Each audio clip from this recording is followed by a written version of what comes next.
विखे कारखान्याने शासनाकडून कृषी कर्जमाफी योजना ज्यावेळेस आली त्यावेळेला त्यांच्याकडे बँकांचं जे कर्ज होतं ते बँकांचं कर्ज विखे कारखान्याने कृषी कर्जमाफी योजनेत घातलं. हीच मुळात गंभीर चूक त्यावेळेला होती. कारण शासनाची कृषी कर्जमाफी योजना ही पूर्णपणे व्यक्तिगत शेतकऱ्यांसाठी होती. त्यामुळे अशा प्रकारची कृषी कर्जमाफी योजनेचा लाभ घेणं हे कृत्य पूर्ण बेकायदेशीर अशा प्रकारचं होतं. आणि ही साधारण 9 कोटीची रक्कम त्या संदर्भात कारखान्याने एक प्रकारे फ्रॉड केला असंच म्हणावं लागेल. आणि म्हणून आम्ही सुरुवातीपासून या प्रकरणाचा पाठपुरावा करतोय. त्याच्याप्रमाणे अनेक न्यायालयांमध्ये आम्ही दाद मागितली आणि राहता न्यायाधीशांनी म्हणजे JMFCने आम्हाला त्यावेळेस न्याय दिला 2023ला.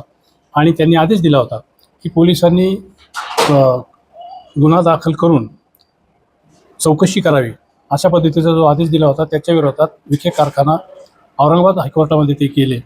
तिथे त्यांनी या राहता कोर्टाच्या निकालाच्या विरोधात स्थगिती घेतली किंबहुना तो आदेशच रद्द करून घेतला. त्याच्यावर आम्ही सर्वोच्च न्यायालयात गेलो आणि आता काल 18 मार्च रोजी सर्वोच्च न्यायालयाने आम्हाला न्याय दिला.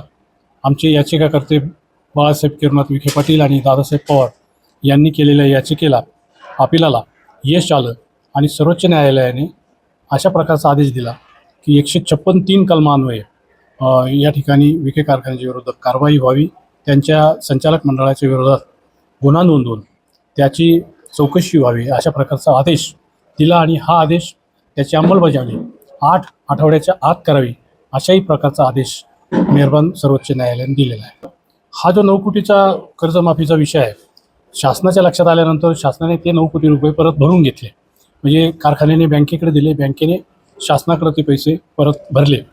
परंतु या 5 वर्षाचा कालावधी याच्यात गेला आणि त्या 5 वर्षात 6% व्याजाचा प्रश्न उपस्थित झाला होता. अद्यापर्यंत तोही प्रश्न मिटलेला नाही. शासन ज्यावेळेस त्या 6%ची वसुली करेल ती वसुली मात्र सभासदांच्या माथी मारली जाईल आणि त्यालाही आमचा विरोध राहील. एवढंच या प्रसंगी आपल्याला सांगता येईल. न्यायालयाने काही चौकशी केलेली नाही किंवा न्यायालय ही चौकशीची यंत्रणा नाही आहे. चौकशीची यंत्रणा पोलीस आहे आणि म्हणून या 6% व्याजाचा प्रश्न आम्ही पोलिसांपुढे उपस्थित करणार आहोत. पोलीस ज्यावेळेस हा सगळा चौकशीचा अहवाल तयार करतील त्या अहवालामध्ये आमचा सहभाग असावा अशी मागणी तर आमची राहीलच. किंबहुना आमचा जबाब याचिकाकर्त्यांचा त्याच्यात घेतला जाईल. हे जरी खरं असलं तरी एकूण चौकशी अहवाल कशा स्वरूपाचा राहील याचीसुद्धा माहिती आम्ही कारखाना सभासद या नात्याने आणि याचिकाकर्ता या नात्याने आमचा तो हक्क राहील. तो हक्क आम्ही बजावल्याशिवाय राहणार नाही. स्वातंत्र्य लढ्याचा इतिहास जर पाहिला त्यावेळेस 30 कोटी लोकसंख्या होती. 30 कोटी लोकसंख्येमध्ये हातावर बोलण्या इतक्या जरी नाही शेकडो हजारो असतील स्वातंत्र्य सैनिक. म्हणजे 30 कोटीच्या तुलनेत काही हजारच स्वातंत्र्य सैनिक होते. तसं आमच्या 10,000 सभासदापैकी आम्हीच फक्त त्याच्यात लढाऊ वृत्तीने ते लढतोय. त्याच्यामुळे सगळ्यांनी त्या लढ्यात उतरावं अशी आमची अपेक्षा नाही ना असं असतही नाही. दबाव आहेच ना. शेवटी कारखान्याची यंत्रणा ही अशा प्रकारची यंत्रणा असते की आर्थिक नाड्या सभासदांच्या ज्या असतात त्या कारखान्याच्या हातात असतात. याशिवाय विखे कारखान्याच्या बाबतीत आणखी वेगळी गोष्ट अशी आहे की विखे कारखान्याच्या ज्या संस्था आहेत मग ते प्रवरा मेडिकल ट्रस्ट असतील म्हणजे विखेंशी संबंधित Pravara medical trust, Pravara education society, Vilad घाटातलं मेडिकल कॉलेज किंवा इतर नाशिकचं इंजिनिअरिंग कॉलेज या जे विविध संस्था या विविध संस्थांमध्ये जी नोकर मंडळी आहेत ती यांना त्या कारणास्तव त्यांच्या विखेंच्या दबावाखाली असते. आणि हीच मंडळी इतर ठिकाणी त्यांचे नातेवाईक असतात, कुणी ना कुणी असतो. त्याच्यामुळे साहजिकच ते दबावाखाली असतात.